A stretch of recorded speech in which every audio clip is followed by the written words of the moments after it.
CIMAC Radio presenta el espacio que estabas buscando para escuchar sobre cine y cultura pop sin tanto rollo. ¡Somos Cinecomadres!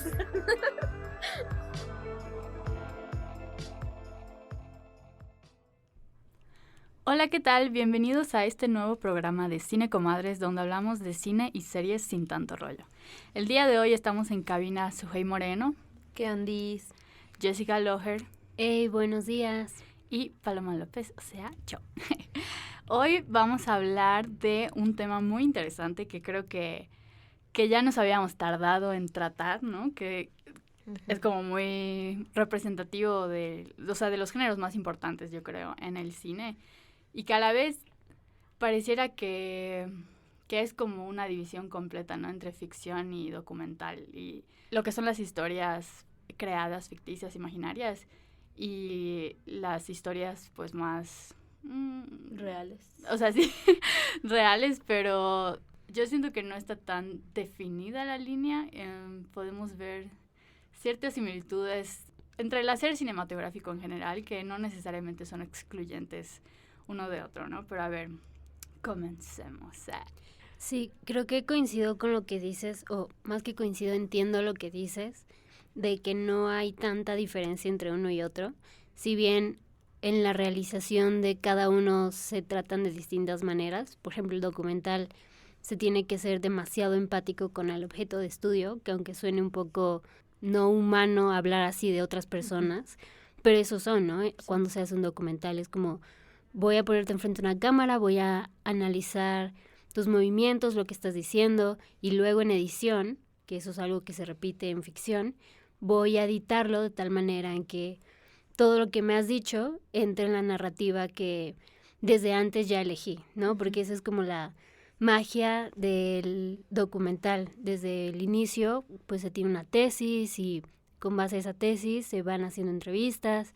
O sea, es como todo un proceso y es un proceso que es distinto hasta cierto punto con la ficción, pero sin duda tienen la misma intención, que es entretener y dar un mensaje.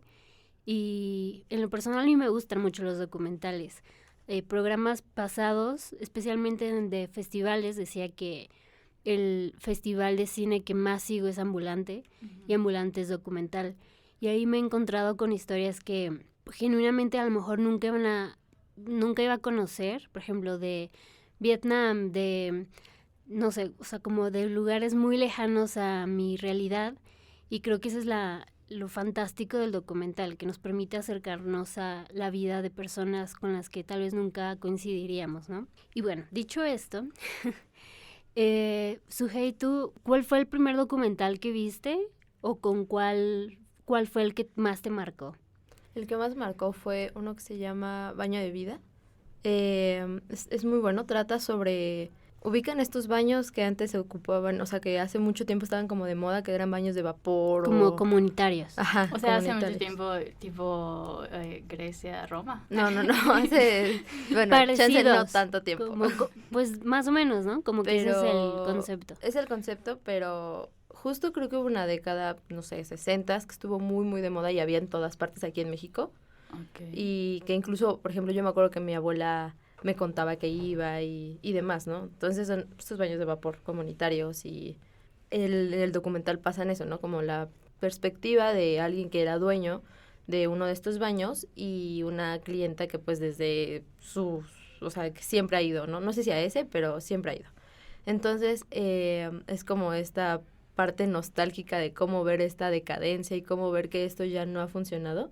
Y me gusta mucho porque yo lo relaciono justo mucho con mi abuela. Entonces, ese es el primer documental que no me acuerdo quién me recomendó, alguien me lo recomendó, y por eso lo vi. Y me gusta mucho porque marca esta parte sensible e íntima. Y es mexicano, ¿no? Es mexicano.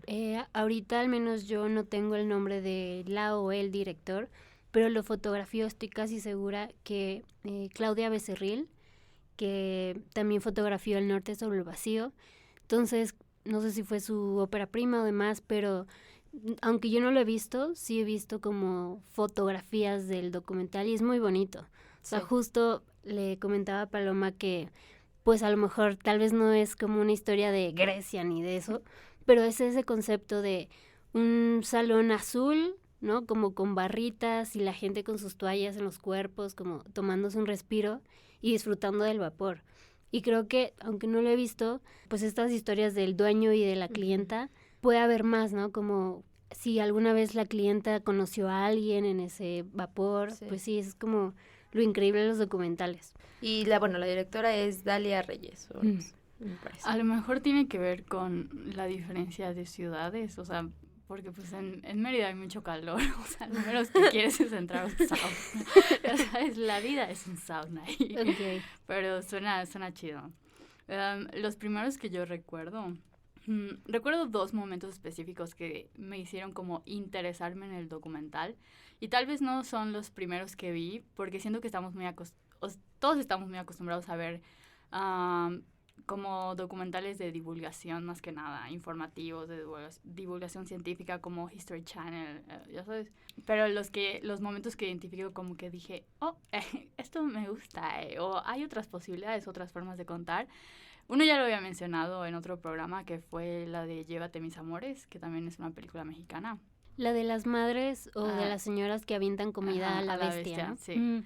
Y me acuerdo que fue muy random porque fui a el primer festival de cine de Yucatán y fuimos y dijimos, pues vamos a ver cualquiera, ¿no? Y entramos, era gratis y estaba el director ahí y me acuerdo que tanto a mi mamá como a mí nos gustó mucho y nos interesó, ¿no?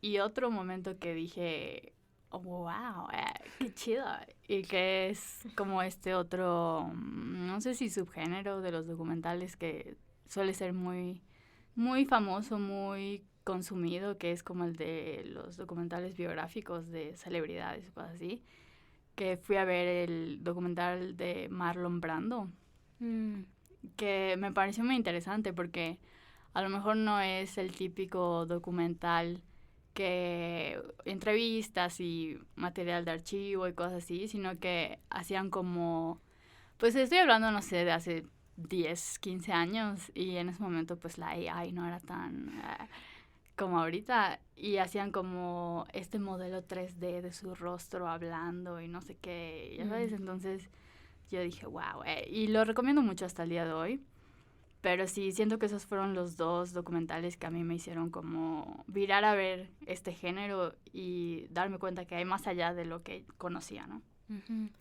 En lo personal, justo como decía Paloma, creo que los primeros documentales que yo vi fue History Channel o algunos que pasaban en el 11, ¿no? Como culturales y que en lo personal me aburrían un montón. Pero el primer documental que dije, ¿qué es esto? Fue Sugar Man, o En busca de Sugar Man, que es una especie de lo que mencionaba en este último momento Paloma, que es la búsqueda de unos cineastas por un músico de los 70s que estaba al nivel lírico de Bob Dylan. Y yo nunca había estado en contacto con la música de Sugar Man y esta creación de tensión de dónde está, dicen que murió de sobredosis, que se volvió vagabundo, ¿no? Como dónde está este músico que pudo haber sido muy exitoso. Termina en que el señor, por X o Y razón, pues llegó a la conclusión de que su música pues no iba a poder llegar a ese nivel de estrellato, entonces pues seguía tocando, pero comenzó a tener trabajos normales, tuvo una hija y luego ya los cineastas lo llevaron a hacer un concierto en Sudáfrica. Y no sé, como que es una historia que me gustó un montón porque refleja como el caso de artistas que pudieron ser estas grandes estrellas, pero que la industria les falló. Insisto con lo de la atención, como que no te revelan desde un principio qué pasó con este personaje principal del documental, sino que van revelando cosas que te hacen quedarte. Y eso es lo que creo yo que que está presente en la mayoría de los documentales, ¿no? Como que no te revelan que el objeto de estudio o la persona de estudio murió o que tiene tal o cual cosa, sino que te van contando sobre ella para que tú vayas armando como el rompecabezas de su vida para, si tenemos suerte, darnos la vuelta y contarnos otra cosa interesante de la vida de quien estamos viendo el documental. Y otro documental Pues también, o sea, yo soy muy fan de los que son sobre músicos. O sea, no sé cuántas veces he visto Montage of Heck, que es sobre Kurt Cobain de Nirvana. Y, por ejemplo, eso es muy interesante porque combina, obviamente, material de archivo, pero también animación, de diarios que él mismo narró, porque se grababa a sí mismo. Entonces, como que escuchar la voz de Kurt y ver en animación como lo que está narrando, o sea, como que ese tipo de elementos narrativos hacen muy rico el documental. Y pues bueno, yo creo que en el programa de hoy vamos a hablar de este tipo de variaciones dentro del documental, ¿no? Como estos típicos que es de entrevistas y los testigos de alguna cosa nos hablan sobre el caso, o esta mezcla como de media, se les dice así, no sé, ¿no? Como para abonar a la historia, no sé, ¿qué otros documentales recuerdan que les hayan impactado? Justo retomando lo que dijo Paloma sobre, no me acuerdo cuál era el nombre del documental, pero que dijiste que era en 3D, o sea que... El de Marlon. Ajá. Ese me recuerda al de La Cueva de los Sueños Olvidados. De Herzog. De Herzog, ¿no? O sea, justo que usa esta misma técnica para retratar como cierta parte de la historia, como de los dibujos rupestres. Rupestres, sí, sí. ¿no? Entonces, también justo es otra técnica que se puede utilizar. Y retomando ahora lo que dijo Jess, como lo de los, o sea, justo en los músicos, recuerdo haber visto un falso documental que no sé cómo se llama, si alguien por favor está escuchando y sabe cómo se llama, es un falso documental de la ENAC, trata sobre un músico en decadencia que vive aquí en la Ciudad de México, pero quiere de nuevo, o sea, como tuvo un éxito cuando era joven y tenía su banda, pero ahora es una horrible persona y todo esto, entonces... O sea, horrible porque él es malo o porque le fue mal. No, porque, o sea, te insulta y es como que está ebrio, amargado. Ajá, amargado y pues es grosero y así, ¿no? Pero pues también es porque no pudo alcanzar sus sueños, pero sigue traumado con una canción que se llama... O sea, todavía me acuerdo de la canción, pero no me acuerdo del nombre. A ver, ¿cómo se llama la canción? Va como, Xochitl, my love, Xochitl, mon amour, algo así dice, algo así es. Pero la dice clave es Xochitl. Ajá. Entonces, si alguien lo sabe, me avisa. Pero está muy bueno. Y justo siento que se retrata esto de la industria y la música, ¿no? Pero de una manera cómica. Justo todo lo que están mencionando creo que habla de lo que quería decir al principio. Que es como que... O sea, obviamente sí hay una división entre tratar la ficción y tratar la realidad. Pero no necesariamente quiere decir que cuando vamos a hacer un documental vamos a sentar una cámara y vamos a tratar de ser lo más objetivos, ¿no? De que no se vea tu intención, que captar la realidad como es. Y eso es una mentira, es imposible no tener una perspectiva al momento de montar una cámara y de preferir esta toma sobre esta. O sea, siempre hay elementos que hacen a un documental ser así, o sea, tener la visión de su director o de su creador y su intención, ¿no? Y, por ejemplo, estos elementos que mencionaban como usar animación o recreaciones, ¿no? Que a veces se usan como actores para recrear las escenas. Son como todos estos elementos que se van juntando como para tratar de contar la historia, de entretener y de darle importancia a lo que estás contando, ¿no? Y que no solo sea como alguien sentado frente a una cámara diciendo, ay, esto pasó a fulanito, ¿no? Y, por ejemplo, yo siento que, hablando específicamente de estos documentales que son como biográficos, que creo que es el tipo de documental más popular, o sea, siento que cada año hay muchísimas películas de este tipo y hay unas muy buenas, por ejemplo, Amy, Moon Age Daydream, que hasta el día que me muero voy a decir que es uno de los mejores documentales que he visto en mi vida y que tienen que ver porque... De David Bowie, ¿no? Sí, porque capta muy bien todo, o sea, la esencia de lo que era él como ser humano, como artista, o sea, y no es lo mismo otra vez sentarte y contar algo sobre esta persona, a contarlo a través de su perspectiva y el tipo de su estilo, ya sabes, como realmente sientes que entiendes quién fue y que fue un adelantado a su tiempo, pero también siento que hay muchas historias, por ejemplo, ahorita estuvo nominada al Oscar una película que se llama Memoria Infinita, es una película chilena. Ya, creo que sí lo vi. Está en Netflix. Sí. Y pues realmente, yo voy a ver Amy porque conozco a Amy Winehouse y digo, güey, quiero saber más sobre su historia, ¿sabes? Pero veo este tipo de documentales y tal vez no sé quién es ese señor y digo, ¿qué me va a interesar sobre su historia? Y justo es el cómo lo cuentas, la forma y la perspectiva que le das, lo que le da la importancia a la historia que estás contando y por qué la estás contando. Y específicamente en este documental, creo que es como una carta de amor, ya sabes, de su esposa hacia él. Y no solo es una película sobre este hombre que era periodista, que como que sí tenía presencia, ¿no? En pública, y pues tiene Alzheimer, ¿no? Y de este proceso de cómo él, pues, medio recuerda, cómo todas las mañanas ella tiene que recordarle quién es ella, quién es él y cosas así. Pero no solo ves su proceso, sino el proceso también de la persona que acompaña a esta enfermedad, ¿no? Y que tiene que estar ahí y tiene que aguantar a veces.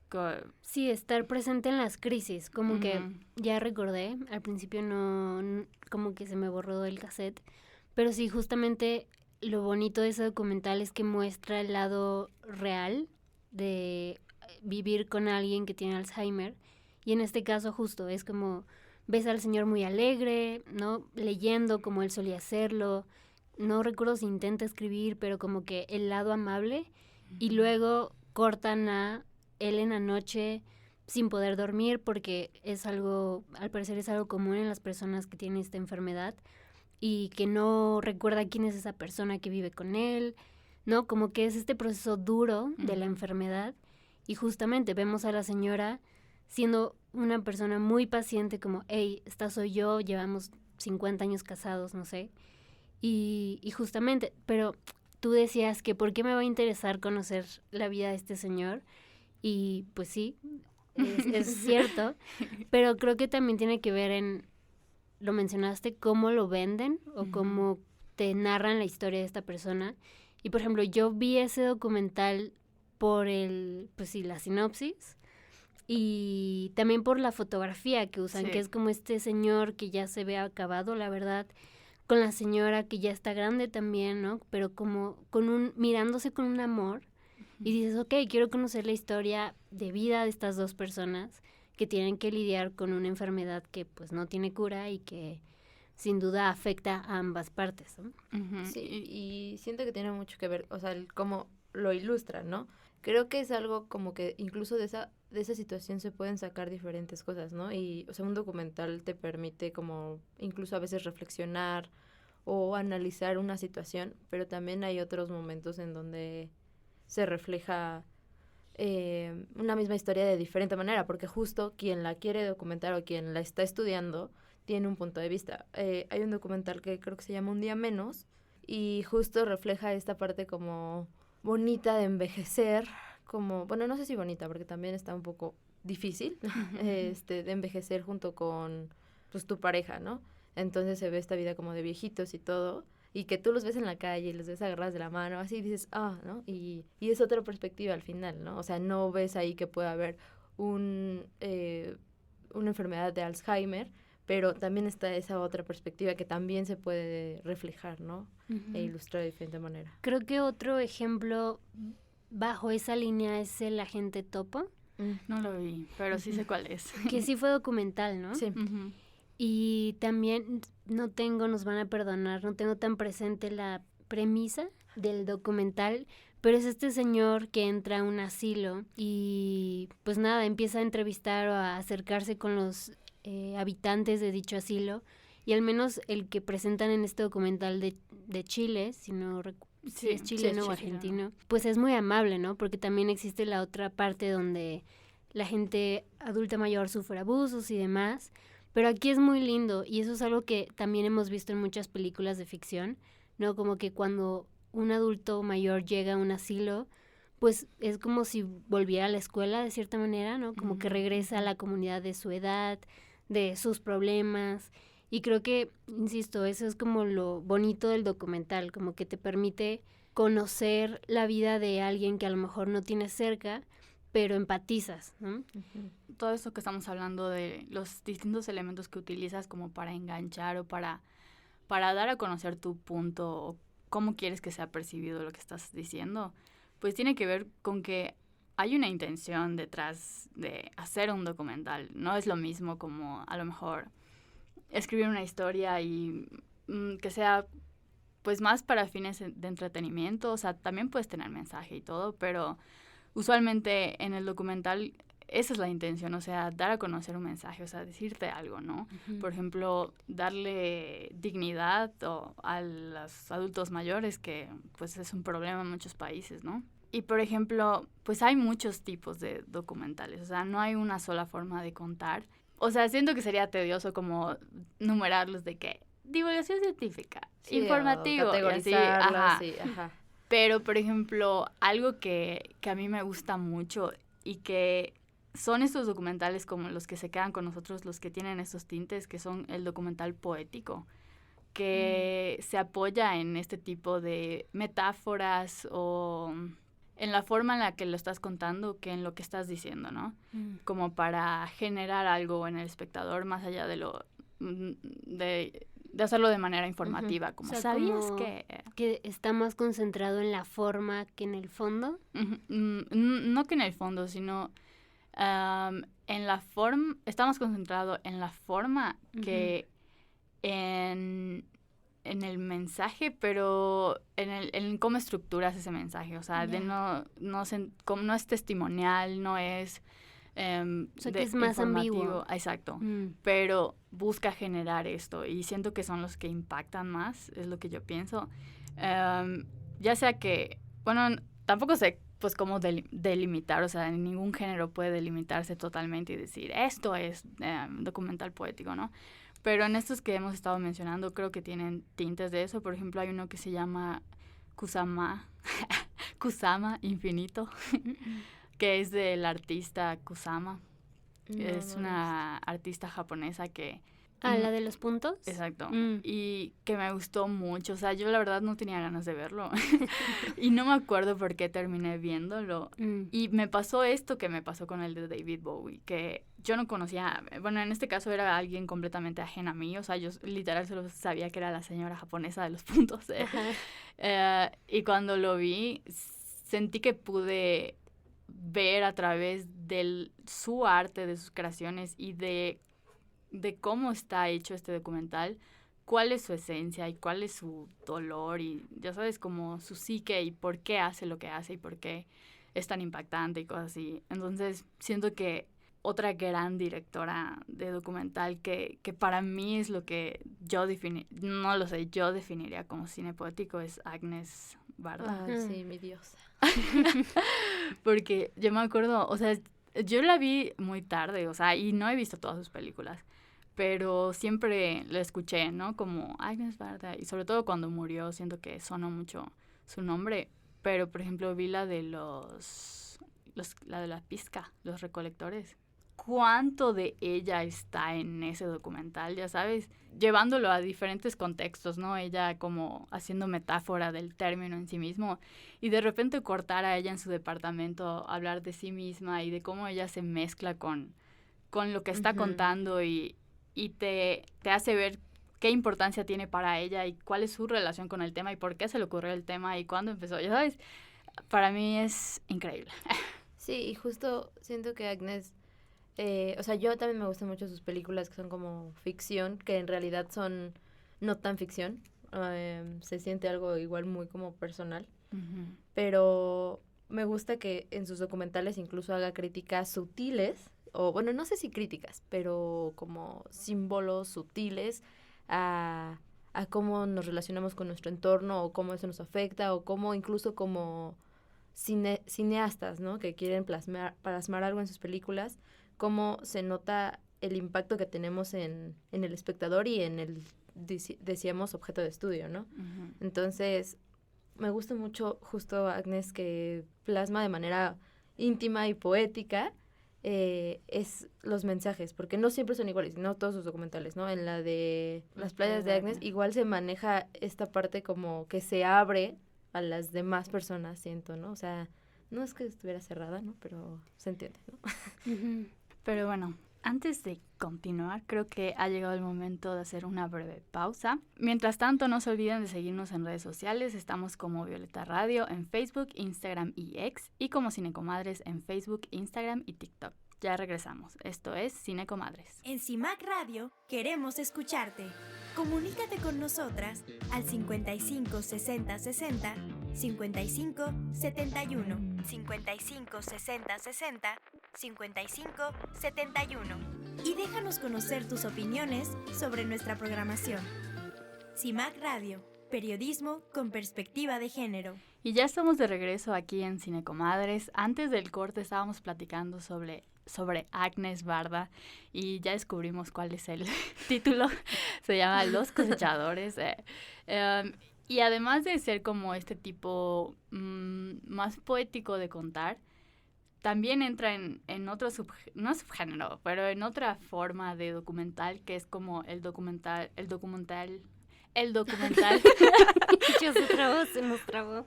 El documental participativo, que justo que la persona que está a cargo de este documental se involucra demasiado con la historia o incluso es parte de esta historia, ¿no?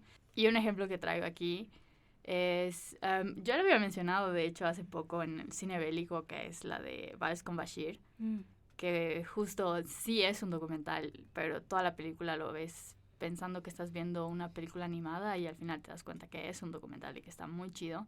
Y por ejemplo, otra película que, no sé, yo siento que vale muchísimo la pena y que cualquier persona en este mundo debería verla en algún punto de su vida, es la de El acto de matar. Es en Indonesia. Este director se acerca a ex militares que eran los encargados de matar a comunistas, pero que fue como este momento de guerra civil en Indonesia en el que, pues ya sabes, o sea, cualquier persona que, ¡ay, comunista! Y los mataban, o sea, mucha masacre y muchas cosas, pues, feas, ¿no? Y pues ellos estaban como muy orgullosos de todo lo que habían hecho, de que somos los salvadores del pueblo, terminamos con todos, los exterminamos a los comunistas y no sé qué. Y él se acerca a ellos no como con una perspectiva de juzgarlos o de decirle estás mal o por qué hiciste esto, al contrario, como celebrándolos y, o sea, más bien como, a ver, cuéntame qué pasó, cómo fue, ya sabes. Y les dice como que les va a dar la oportunidad de hacer una película. Está muy fuerte porque, por ejemplo, una de las primeras escenas, pues él está platicando cómo era su trabajo de matar gente, ¿no? Y lo lleva como al lugar donde mataban gente y le dice, decidimos estrangularlos porque cuando los matábamos con pistolas o cuchillos era demasiada sangre y entonces teníamos que limpiar y no sé qué. Y así está recreando así con otro de sus compañeros cómo mataba a la gente estrangulándola y se pone a bailar cha-cha-cha ahí de que, ya sabes, o sea, alguien completamente, no sé, enajenado de la realidad y lo horrible de los actos que cometió, o sea, de que matar no está bien, ya sabes. Y justo a través de este proceso en el que como que este documentalista les da los medios para que ellos dirijan su propia película de sus actos heroicos. Y luego al final de que hacen como esta película, el director del documental sienta a este personaje a ver su película. Y como que, no sé, de repente como que le quitaron una venda de los ojos, ya sabes, tiene este momento de que, o sea, esto no me siento bien, o sea, no me siento orgulloso, no quiero que mi nieto vea esto, ya sabes. Me llegó a la mente un par de ejemplos mexicanos que pues están relacionados al narco, y uno de ellos que es bastante problemático por muchas razones, pero en específico, siguiendo lo que mencionaba Paloma, es Los Plebes, que se estrenó en FICUNAM, yo creo que hace 2 años más o menos, y sigue de cerca a este sicario y vemos el lado humano, entre muchas comillas, ¿no? Como este chico que cuenta cómo es que llegó a ese mundo, lo vemos llorar porque se le murió un perrito, ¿no? Como este lado que dices, es que los sicarios también son humanos. Uh-huh. Pero luego era como, sí, acabo de enterrar a mi perrito que quería un montón y se prepara para la noche salir a pues hacer lo suyo, ¿no? Uh-huh. Lo menciono como problemático porque hasta qué punto le damos chance a estas personas uh-huh. de volverse humanas ante la gente que tanto los critica, ¿no?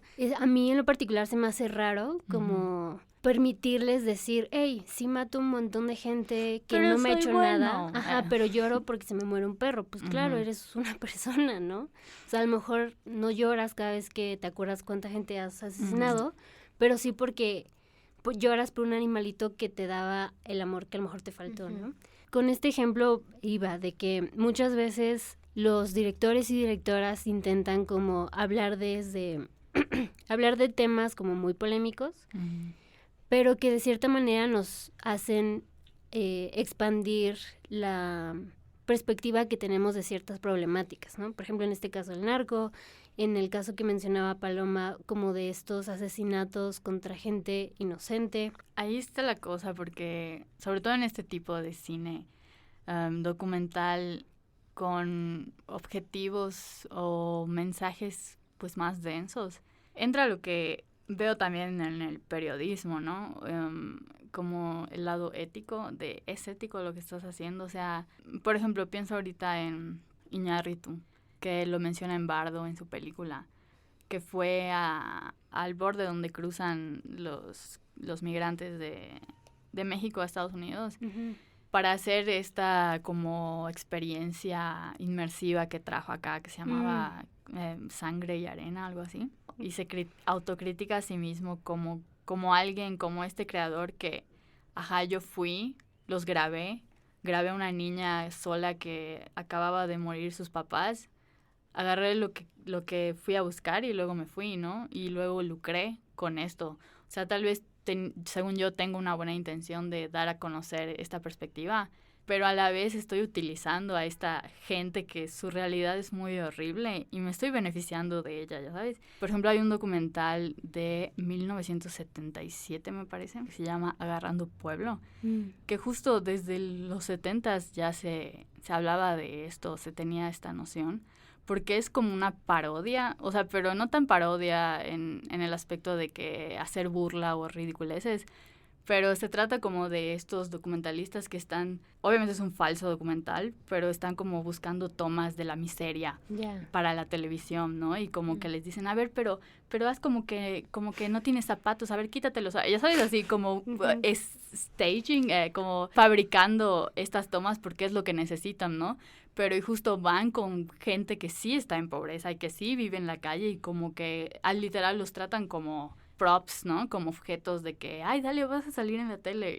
Y esta persona que, o sea, estás usando su imagen, estás usando su situación, también es muy complicado. ¿Qué tanta ética los documentalistas deben de tener? Y yo creo que, pues es en general, tanto ética y como el lado humano de los creadores, ¿no? Como estás tratando con seres vivos que después de que termine la grabación van a volver a su contexto difícil. Hay que tratar de cuidar siempre que hablemos de esos temas, ¿no? Como ver tanto de qué manera podemos ayudar y también como dar espacio. Por ejemplo, también se me venía a la mente un documental que me gustó mucho que se llama Margarita, de Bruno Santamaría. Y es un documental sobre una mujer indigente de la Ciudad de México. Y justo también había como esa pregunta. Ok, ya grabaste Margarita y sí, creciste con ella casi, pero después de que la grabaste, ¿qué hiciste? ¿O cómo podemos ayudar nosotros, audiencia, a Margarita? Y el mismo director decía, pues es que a ella le gusta, pues no es que le guste, pero ya se acostumbró a estar por su cuenta. Si tú, audiencia, llegas y intentas ayudarla, pues para ella eres un extraño. Entonces, igual como entender que los documentales tratan con seres humanos, pues que hay que tener cuidado. Al final estás haciendo un trabajo visibilizando eso, ¿no? Es un trabajo que si se plasma con respeto y se trata con respecto al sujeto, a la persona, a la víctima, pues justo se merece ese respeto para poder exhibir la obra. Y bueno, solo quiero recomendar Human y está en YouTube. Y literal son 3 horas de testimonios, que son personas de diferentes países, diferentes personas que hablan sobre contextos que les afectan a ellos, como pueden ser la guerra, la pobreza, la violencia, etc. Humanos, ¿no? Seres humanos hablando sobre la experiencia humana. Exacto. Y les digo, pues está denso porque son 3 horas de testimonios, pero pues yo me lo vi de hora en hora. Una hora hoy, una hora mañana. Y es difícil, ¿no? Pero vale mucho la pena dar luz a este tipo de situaciones y de experiencias humanas que a lo mejor son injustas, ¿no? Vamos a aprovechar para dar un breve corte. No olviden seguirnos en redes sociales. Estamos como Violeta Radio en Facebook, Instagram y X, y como Cinecomadres en Facebook, Instagram y TikTok. Ya regresamos. Esto es Cinecomadres. En CIMAC Radio queremos escucharte. Comunícate con nosotras al 55 60 60 55 71 55 60 60 55 71 y déjanos conocer tus opiniones sobre nuestra programación. CIMAC Radio, periodismo con perspectiva de género. Ya estamos de regreso aquí en Cinecomadres. Hemos estado hablando, si apenas nos sintonizan, sobre el tema del documental y las distintas formas de contar a través de este subgénero del cine. Pero quiero ya pasar a lo que está pasando ahora, que no sé si ustedes concuerdan conmigo o no, pero yo siento que se ha popularizado, yo creo, muchísimo el documental con ciertas características. Sobre todo, no sé, yo lo noté mucho en Netflix. Yo siento que Netflix se dio cuenta de que los documentales que subían, no sé, cada 15 días, 3 semanas, como El estafador de Tinder, ya sabes, esas miles de historias, los peores roomies, y así.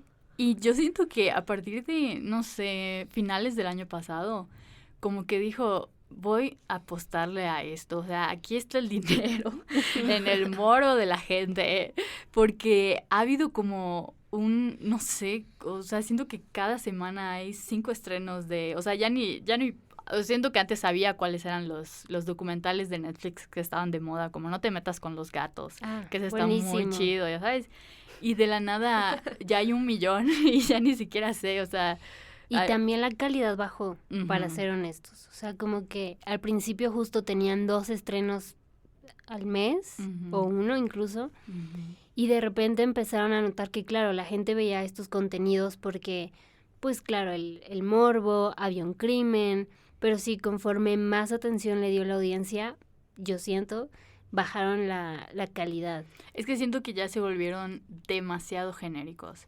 Y vienen de todos lados, ¿no? Porque también en México empezaron a salir un montón con este estilo, como la de La Mataviejitas, los narcosatánicos, es el último que vi sobre México. Y siento que todos parecen capítulos de una misma serie porque tienen como la misma estructura, como los profesionales hablando y las recreaciones actuadas y cosas así. Pero sí veo esta diferencia de calidad, porque sí, o sea, el que acabo de mencionar se me había olvidado y no sé cómo se me vino a la mente, el de No te metas con los gatos, que estuvo realmente muy, muy bueno y que tiene más allá, o sea, tiene una visión o una perspectiva, yo creo, como de abordar este asesinato, pero a partir de cómo surge, ¿no? Como este grupo de personas que aman a los gatos y terminan descubriendo un crimen de este güey que es fanático de cierta película y recrea la película, ¿sabes? O sea, siento que es mucho más interesante. Y en este punto, yo, honestamente, yo sí era fan. Pero no solo de los documentales de Netflix, o sea, yo soy una chica YouTube, como he mencionado en otras ocasiones. Entonces vivo viendo, no sé si podrían, pues sí, ¿no?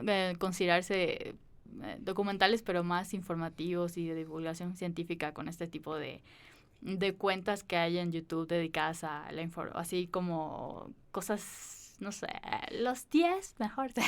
Dross, dices tú. Tuve mi momento Dross, no lo voy a negar, pero ya no más. Desde hace como 5 años que dejé de seguir a ese señor transfóbico. Y ya, pero hay muchos otros canales muy chidos. Y por ejemplo, no sé, lo del Hotel Cecil, todas esas cosas, pues yo siempre las he mega sabido porque ya vi 1 millón de videos que tratan este tipo de temas y de repente llegan a Netflix y empiezan a tener, o sea, pues mucho éxito y llegamos a este punto, ¿no? Pero sí quiero resaltar algunos que sí valen la pena. Por ejemplo, creo que está en HBO, hay uno que se llama The Vow.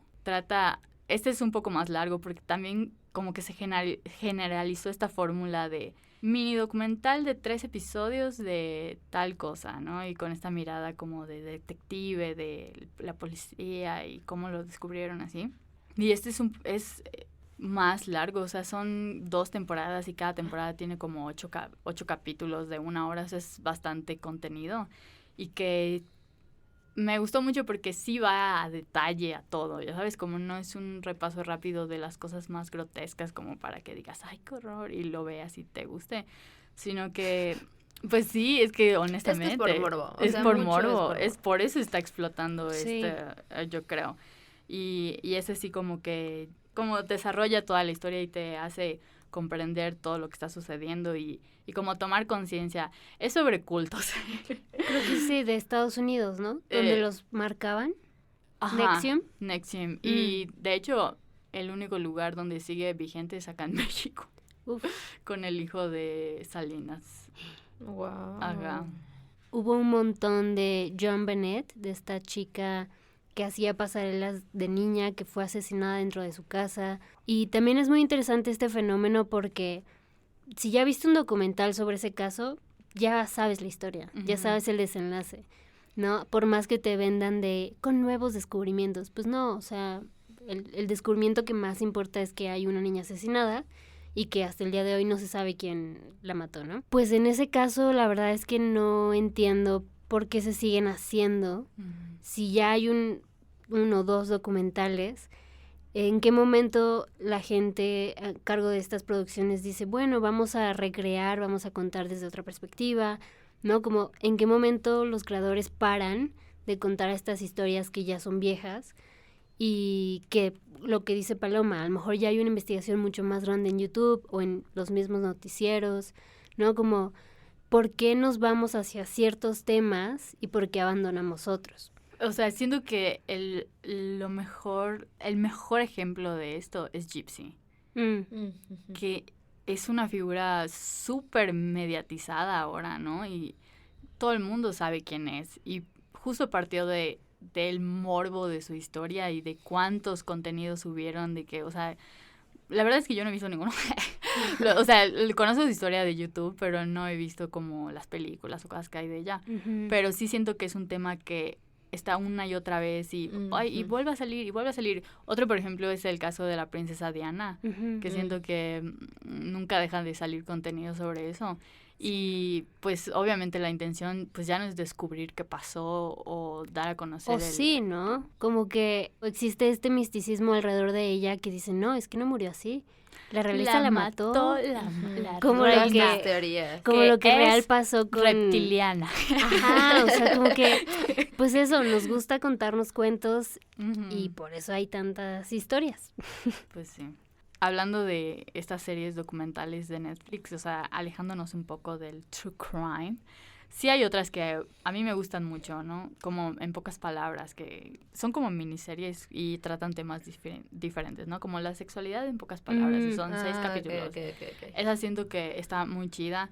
También, por ejemplo, antes de que haya todo este boom de las historias de true crime, To Catch a Killer estaba antes y está muy chida porque es literal la historia de cómo el equipo de policías, de detectives y todo descubren un caso, o sea, casos muy difíciles, ¿no?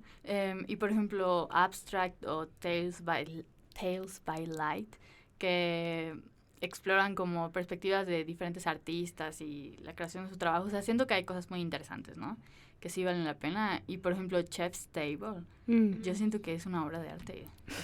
O sea ya creció mucho, ya hay muchos, pero me acuerdo que la primera vez que lo vi, dije, wow.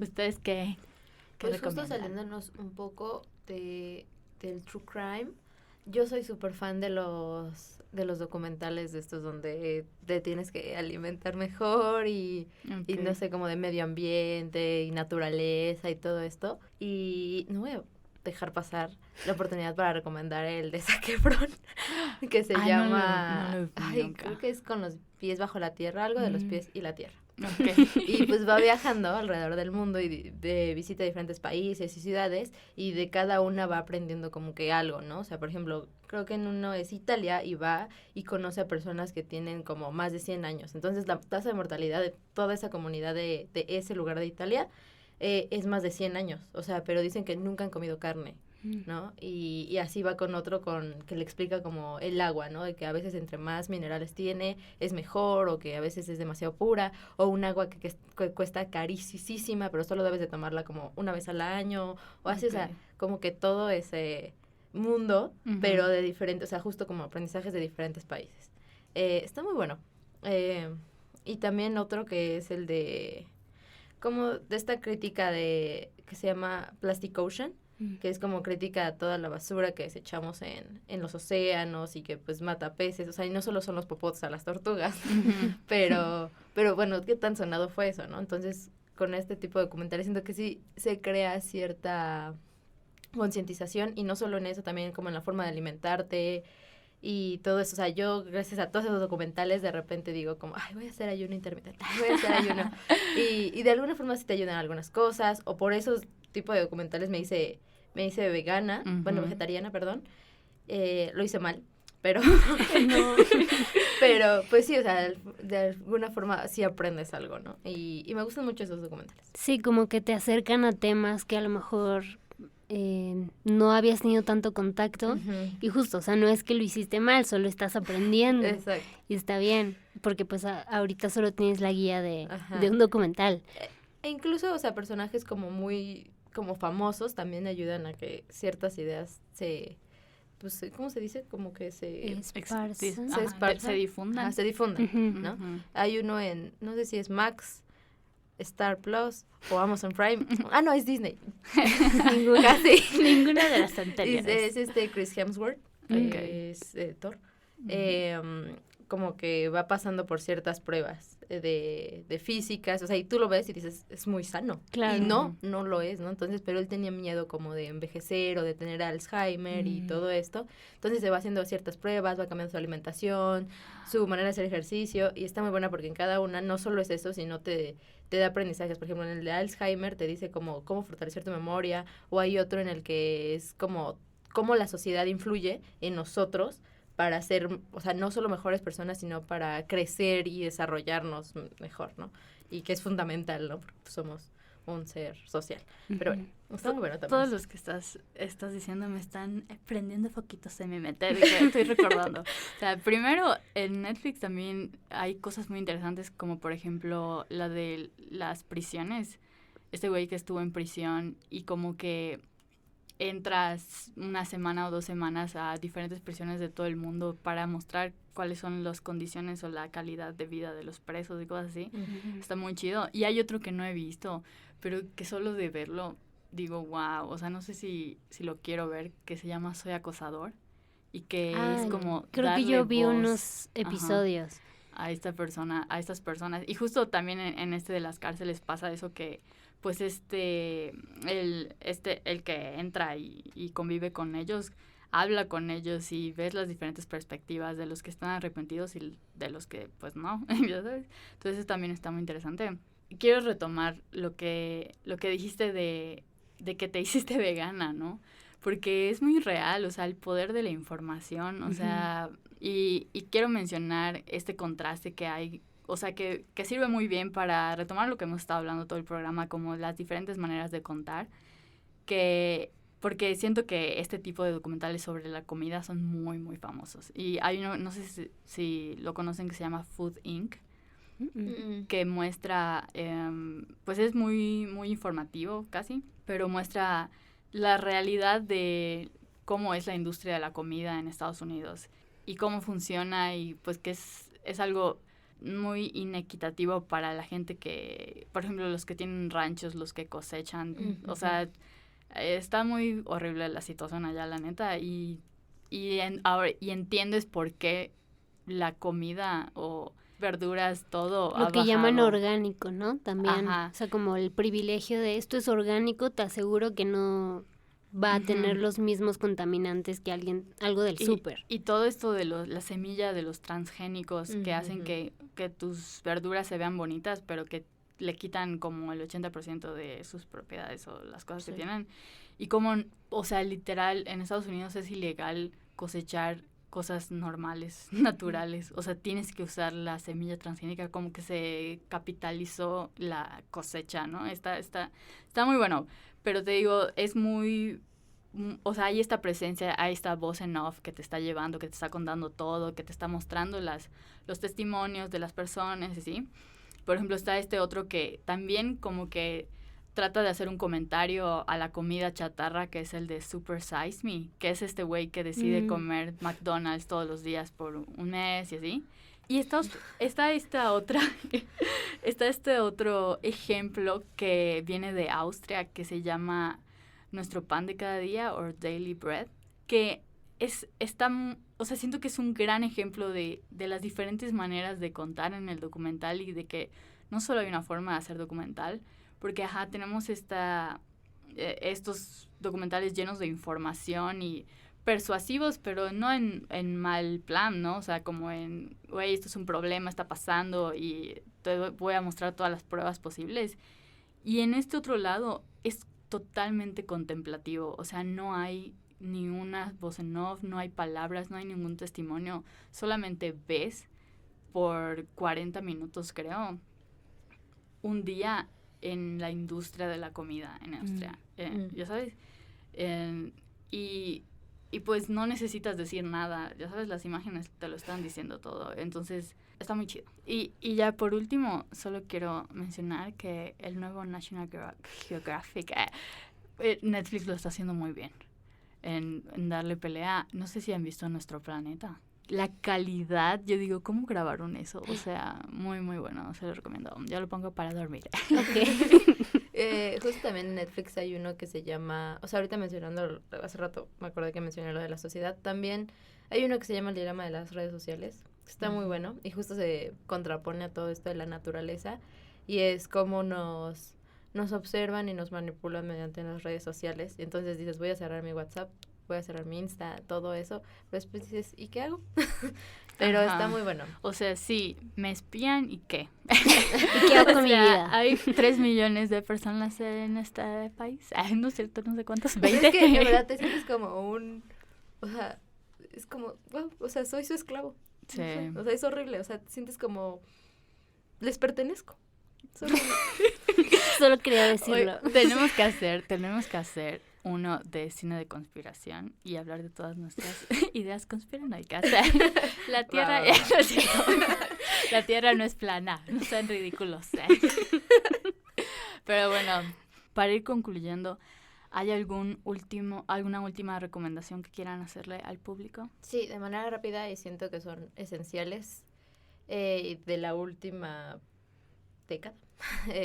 Son el de Familia de Medianoche, que es un tema que pareciera como burdo, y que incluso hay como 2 puntos de vista sobre esto, pero en realidad, o sea, el documental plasma la vida de una familia que se dedica a las ambulancias, o bueno, a trabajar en una ambulancia, y por ejemplo, se ve mucho como que algunos les reclaman y les dicen como, no te voy a dar mi dinero, pero pues ellos, pues es su trabajo, y bueno, no sé, está muy bueno. Igual una película de policías, que es una docuficción de Alonso Ruiz Palacios, y que justo plasma la deficiencia del sistema policíaco que tenemos en México, y también está muy, muy bueno. Y al de las 3 muertes de Marisela Escobedo, que también lo acabo de ver, yo la verdad no lo había visto antes, y lo acabo de ver y es súper crudo, y te quedas con un mal sabor de boca, igual que en los últimos que mencioné, los últimos documentales que mencioné, pero pues ayudan a reflejar como la situación que estamos viendo sobre feminicidios en México. Okay. Sí, yo tengo, bueno, Margarita de Bruno Santamaría, que ya mencionamos durante la transmisión, uno que había olvidado como de estos primeros documentales que vi, por ejemplo, lo vi en la universidad, en Ciencias Políticas, fue Bellas de Noche, como en un cineclub, y me gustó un montón porque también mucha gente, por ejemplo, Cinecomadres somos muy jóvenes, no nos tocó como la época del cine de ficheras ni nada, pero sí, Bellas de Noche retrata la vida de la vejez de 4 o 5, no recuerdo, de estas actrices que no son ficheras, no recuerdo cuál es el nombre, vedettes, que son vedettes, y me parece una película muy bonita, también muy pues nostálgica y que te hace reflexionar sobre pues sí, también la industria en México, ¿no? De cómo tratas a tus artistas cuando llegan a cierta edad. Y también obviamente muestra el lado fabuloso de la industria, ¿no? Como estas chicas cuando eran jóvenes tenían el mundo en sus manos y luego ya no. Y no sé, me gusta un montón, el póster es muy lindo. Otra, que es algo que mencionaba entre cortes de que mis recomendaciones estaban muy relacionadas al narco, pero esta es muy buena y muy linda y una perspectiva muy distinta, es Dibujos contra las balas, de Alicia Calderón Torres, y básicamente cuenta la historia de un grupo de niños, no recuerdo, en Ciudad Juárez, que pues en este contexto como de violencia y de que las familias tienen que irse a otros estados para sobrevivir, retratan a través de sus dibujos como sus realidades, ¿no? Y también sigue la historia de una chica que quiere ser policía como para defender a la madre que nadie más defendió en su momento.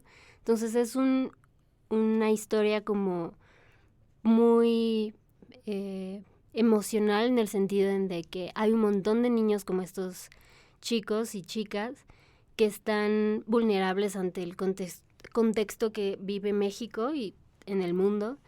Y no sé, es una película muy linda. También otra que es Comala, de Gian Cassini, un chico de Monterrey. Es la historia de un chico que comienza a buscar a su padre, tal cual el libro, pero se encuentra con con una historia de violencia y de muerte que él no conocía, ¿no? Porque él se alejó un poco de su padre durante su vida, y entonces ir recogiendo las piezas de la vida de su padre y de cómo influenció en él, hacen de este relato algo que cautiva. La verdad es que te mantiene entretenido toda la película, y sí, creo que esas serían mis recomendaciones. Ok, bueno, ya para terminar, yo solo quiero recomendar Grizzly Man de Werner Herzog, que siento que es un gran ejercicio de cómo no abordar un tema desde la... No abordarlo desde el morbo. Okay. No me dejan terminar, dices. Mi maestro el pulpo, que fue la película que me hizo no querer volver a comer pulpo nunca más. Sí, no comí por un año, pero lo siento. Y Koyaanisqatsi de 1982, que es como el híbrido entre cine experimental y cine documental, que es enteramente contemplativo sobre la huella del ser humano en las ciudades y pues la destrucción que trae con él, que es increíble y les recomiendo mucho. Pero bueno, ahora sí, ha llegado el momento de terminar el programa del día de hoy. Muchas gracias por habernos acompañado. Recuerden que nos vemos todos los jueves a las 11 de la mañana en el 106.1 FM Violeta Radio. Y si nos escuchan en formato podcast, nos pueden encontrar en Spotify y YouTube como Cinecomadres. Que tengan un gran fin de semana. Esto fue Cinecomadres. CIMAC Radio presenta el espacio que estabas buscando para escuchar sobre cine y cultura pop sin tanto rollo. ¡Somos Cinecomadres!